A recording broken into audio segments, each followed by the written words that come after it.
نحمده ونصلي على رسوله الكريم أما بعد فأعوذ بالله من الشيطان الرجيم بسم الله الرحمن الرحيم. Assalamu alaikum everyone. Today we are going to be doing two beautiful stories about Ibrahim AS, inshallah. So let's start with the first story and we'll start with the dua. يا ربي لك الحمد كما ينبغي لجلال وجهك وعظيم سلطانك سبحان الله وبحمده عدد خلقه ورضا نفسه وزنة عرشه ومداد كلماته سبحان الله العظيم. اللهم صل وسلم على نبينا محمد. ربي زدني علما. So can everybody please recite the dua? ربي زدني علما. Allah, increase me in knowledge. ربي زدني علما. رب اشرح لي صدري ويسر لي أمري واحلل عقدة من لساني يفقه قولي. اللهم إنا نسألك علما نافعا. Oh Allah, we all ask of you beneficial knowledge. وعملا متقبلا ورزقا طيبا. And accepted deeds and a pure provision, pure rizq, inshallah. The first story that we will be doing today, Allah SWT tells us this story in Surah Al-Baqarah, and this is Juz 3, and this is ayat number 258. Does anybody want to recite the Arabic?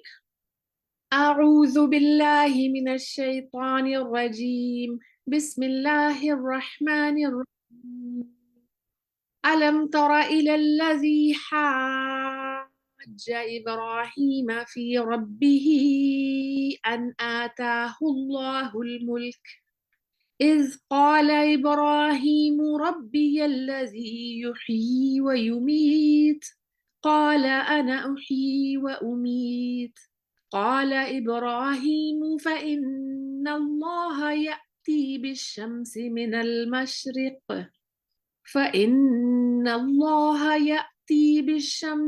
المشرق فأت بها من المغرب فبهت الذي كفر والله لا يهدي القوم الظالمين. What is this story about? This is the story of when Ibrahim AS confronts the king who is known as Nimrud. So how does this ayat translate? Allah SWT tells us, have you ever reflected upon the one to whom Allah had given him a kingdom, who argued with Ibrahim AS about his Rabb? When Ibrahim said, my Rabb is he who has power to give life and to cause death. He replied, I too have the power to give life and to cause death. Ibrahim said, well, Allah causes the sun to rise from the east. Just make it rise from the west. Thus the unbeliever was confounded.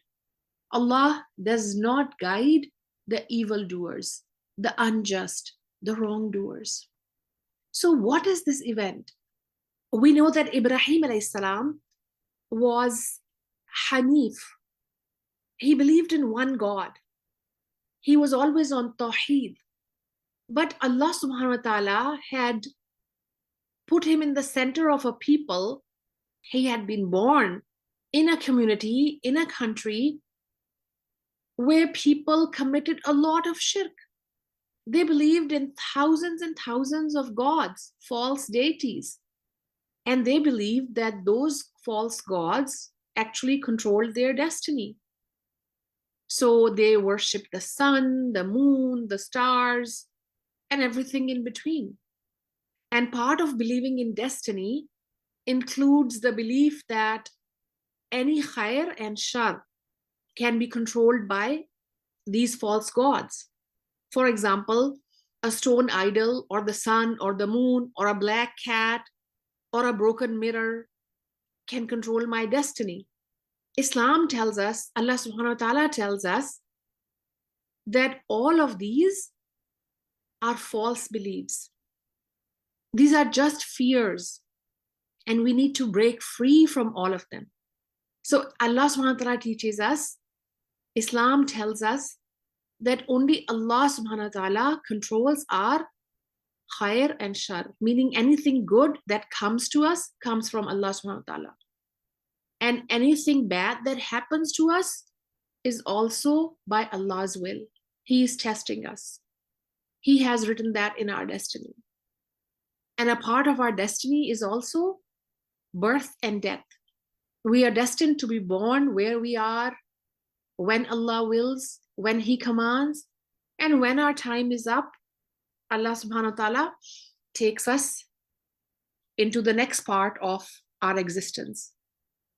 What was happening here in this story? We know that Ibrahim AS used to do da'wat ila Allah. He used to invite his people, his qawm, his family, his community to Allah subhanahu wa ta'ala. And he uses various examples, various da'wah strategies to appeal to their rational side, to make them realize, to make them think, to make them question their own beliefs. Here in this ayat, he's confronting the king. And I want you to really ponder upon the character of this man, how courageous he is, that he doesn't let the presence of a king overwhelm him or impress him. He's not scared of the king. He's not impressed by him. That doesn't stop him from speaking the haqq, the truth. So Allah Ta'ala tells us, أَلَمْ تَرَ إِلَى الَّذِي حَاجَّ إِبْرَاهِيمَ فِي رَبِّهِ أَنْ آتَاهُ اللَّهُ الْمُلْكَ. Have you reflected upon the one to whom Allah had given him a kingdom, who argued with Ibrahim about his Rabb? So the first thing we understand is that Allah SWT actually does not provide us with the name of the king here. We come across that from tafsir, from other places. Why? Because names are not important. Allah Ta'ala does not want us to get confused or distracted in irrelevant details. What's important for us is to understand what is the confrontation about? What is the learning outcome? What is it that Allah SWT is drawing our attention to? What was he fighting with Ibrahim AS about? When Ibrahim said, my Rabb is he who has the power to give life and to cause death. And he said, I too have the power to give life and to cause death.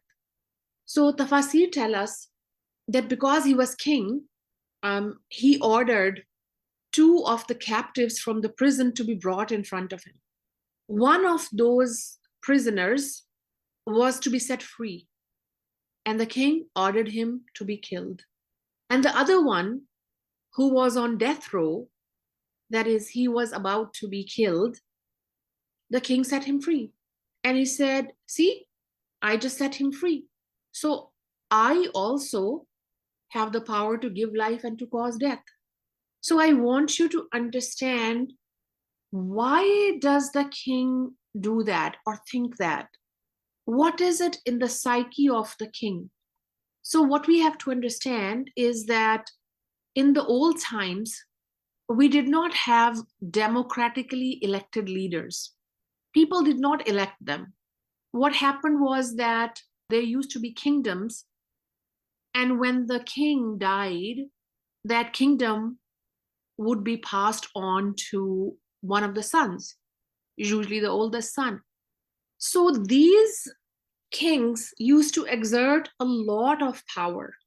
And part of that power was this false belief that propagated amongst their people, that we are gods, or we are representatives of gods on earth.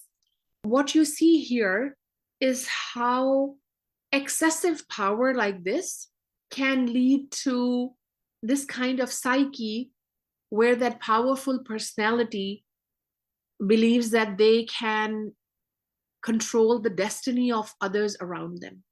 And we see how such power makes those people misuse that power and authority, how they abuse others around them. Allah SWT in the Quran gives us examples of Muslim just kings who used all of that power and authority to bring people to Allah, to create peace and justice in the world. But this is the story of a kafir king, of a mushrik king.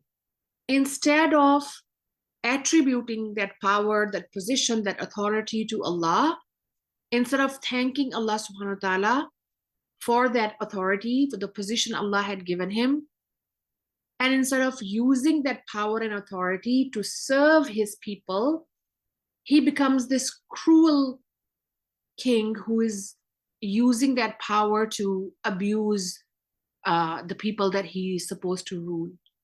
So he's trying to prove to Ibrahim AS that I am also God, or I am as powerful as God. One thing that I want us all to understand is that sometimes when Allah SWT gives us power and authority or different blessings in life, we tend to rebel against Allah. Why? Because all of the power, the blessings that Allah has given us, sometimes they tend to make us arrogant. And we think we don't need anybody. I'm enough in myself. I am self-sufficient. I am self-made. I don't need anybody else. And we lose that humility. We start attributing all those successes, the blessings, to ourselves. I got this job because, well, I'm smart and I worked hard. And we come up with terms like self-made. I'm a self-made man. She's a self-made millionaire. Really? If we think about this, is anybody self-made? No. Anybody who achieves anything in life is because Allah SWT has put that person in that situation, provided all of the supports, the systems that person needed in order to achieve whatever that person has achieved. Otherwise, we would have seen that anybody who is smart earns the maximum in life. Anybody who has a degree also has a really high-paying job. But that's not true. We see sometimes that people who are really quite illiterate are making millions, whereas others who are smart and who have been working hard and who have gotten like multiple degrees in universities are jobless. Why? Because all of this is part of Allah's rizq, His distribution, His provision, His decision. So the thinking of a mu'min and a kafir or a mushrik is very different. A mu'min, when he sees the blessings around him, he or she acknowledges, oh, this is from Allah. If I'm intelligent, alhamdulillah, Allah Ta'ala, you gave me the brains. So let me help another person. Let me help a colleague at work or a friend at school. Let me teach him and her how to do math better. Let me make it easier for them. Let me teach an orphan somewhere. But a mushrik or a kafir who doesn't know who Allah is, who doesn't acknowledge the existence of Allah SWT, attributes all of these blessings to himself. And then he uses that power, that authority, that intellect, sometimes to abuse others. And that's what the king is doing here. He says, I can give life and death, so I'm also God. But had he really given life? No. He hadn't produced that man out of nothing. The man was already there. He just let him walk away. What does Ibrahim AS do? Does Ibrahim AS continue to present the same argument? No. Ibrahim AS changes his strategy. Now he's going to bring a completely different argument. Ibrahim said, well, Allah causes the sun to rise from the east. Just make it rise from the west. Now what happens? The unbeliever was confounded. He was so astonished that he was dumbfounded. Now he cannot present another argument. He is speechless now because there is no answer to this. Ibrahim AS has presented him with an argument that he cannot deny. But does he become Muslim? No. So he acknowledges that Ibrahim AS argument is true, it's valid, but he still does not submit to Allah SWT. And Allah tells us at the end of this ayat, Wallahu la yahdi al-qawm al-zalimin. Allah does not guide the zalimin, the evildoers, those who are doing zulm, those who are unjust, those who are doing wrong things. Those who are looking for the truth, when they see evidence of one God being presented to them in the universe around them, or if somebody comes and invites them to it, they accept that truth and they bow down to Allah SWT. But those who are wrongdoers, who want to worship themselves rather than Allah SWT, who want to follow their own desires, you cannot convince them because they are not looking for the truth. They are not looking for the haqq. So this ayat tells us a number of things. What's the learning outcome? It tells us how courageous Ibrahim AS was as a young man, how he argued, he presented the case of tauheed, of one God, to the king, that he was neither so impressed by the king nor so fearful of him that he could not do dawah. He was fearless. He was afraid of Allah rather than ghair Allah. He was awed by Allah SWT rather than Nimrud. He was impressed by Allah rather than what Allah had created. And we see also how wise he was. Where does this kind of wisdom come from? When you can see beyond the obvious, when you see the reality of things, that comes from Allah SWT. Because Allah Ta'ala tells us that Allah had given Ibrahim AS rushd, that special wisdom, that intellect. We also see how he uses different strategies. He doesn't keep arguing and harping on the same point in his dawah strategy. He comes up with something different. And because Allah is guiding him, his argument is so flawless, it's so smart, that the king cannot answer. And we also see the psyche of somebody who is a mushrik or a kafir. So we are going to stop here for the first story, and we're going to do a quick round of questions and answers and comments, and then we'll do the second story. What did you learn from this story? I learned that Nimrud was a very bad king and that he didn't care for his people and that he thought he was like a god, but he wasn't. And Ibrahim showed him that he wasn't by showing Allah's miracles. Yes, beautiful. Jazakallahu khair. Okay, next. It's really interesting how Prophet Ibrahim alayhis salam, he just like asked a really simple question, and then the king couldn't really think of an argument to answer back, and I just found that really interesting about the story. Jazakallahu khair. That's a lovely point. Yes, next. I think it's very interesting how there were people who thought that they were just really that powerful, but in truth, they have like practically no power compared to Allah Ta'ala. I think you've made a very good point. Do we still see people like that around? Yeah. We see powerful people abusing their power every day around us. Do we not? When we read these stories, I also want us to relate and see how these stories are relevant. The lessons from these stories are still relevant to our lives today, right? We see a lot of zulm being done in the world today because of the power that some people have and how they abuse that. And why is that? Because they have no recognition of Allah SWT and His power. So instead of being grateful, instead of being submissive to Allah and using those blessings to help others, we see them wreak havoc, right, left, and center. Okay, next. Like what you're saying right now about we see it around us today in almost every single class when we talk about like the past of prophets and stuff, we see patterns that are still happening today, like history just repeating itself. And it's fascinating to like relate what the prophets went through and what's happening right now. I think that you've made an excellent point and a very good observation and connection. Why does Allah SWT present us with these stories? These things happened like over 4,000 years ago, maybe.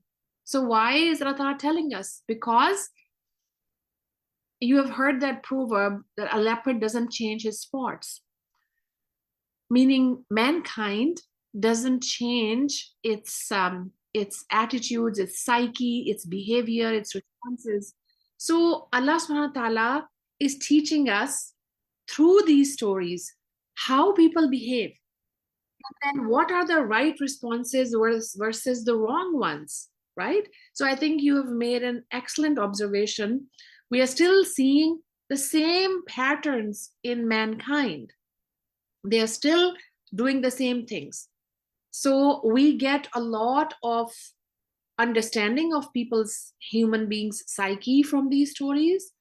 We also find reassurance that Allah subhanahu wa ta'ala is with those who take a stand for the truth, make the right choices, because this life is a test.